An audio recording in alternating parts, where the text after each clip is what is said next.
Hey guys, it is NCS Fan 001 here for the road to my 735th Platinum Trophy. Today's game is the North American version of the Procession to Calvary. Oh, that looks like a very bad way for things to go. Anyway, this is a point-and-click adventure game. It's set in, like, medieval ages or something.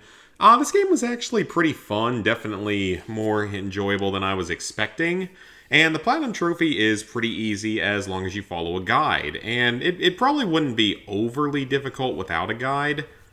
But right here, it looks like we've got a final cutscene, so I will probably rejoin y'all here in a minute when it actually lets me interact again. Alright, I can interact again. I am probably going to be demonetized here. I wouldn't be surprised at all if that's a thing that happens with this game, because it's a bit of a strange, darker point-and-click adventure game, but like I said, it is relatively fun overall. It's an easy enough game. Okay, there we go. We're finally on to our ending here. So with each of the endings, you have to click on a bunch of stuff in the screen, and eventually it'll forward you through all the credits. So, like I said, quick, easy Platinum Trophy overall. We should be getting it right here as soon as we click that. There we go, the end number 1. So the game has 3 different endings, and you have to get all 3 of them in order to get the Platinum Trophy. The game, for one of them, you can get through the game in like less than 10 minutes. For the other ones, you have to do pretty much a full playthrough that takes like 45-ish minutes.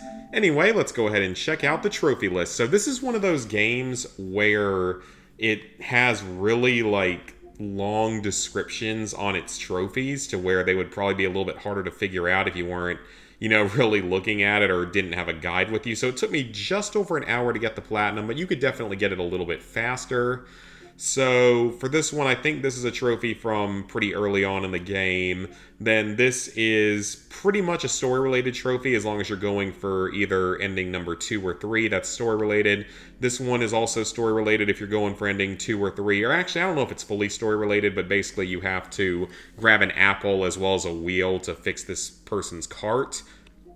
So then this is a trophy that you'll get while helping the magician character.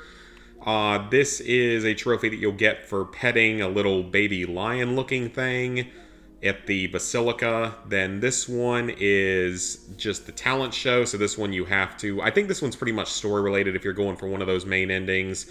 This is another one where you just have to help this magician guy a couple more times while just following his instructions. They're both pretty easy to get. As you can see, I got them both pretty much at the same time here, just like a minute after one another. Then this one you have to... I actually don't fully remember what this one was. Then this one you have to find a secret treasure. It's another part of the story if you're going for one of those other 2 endings.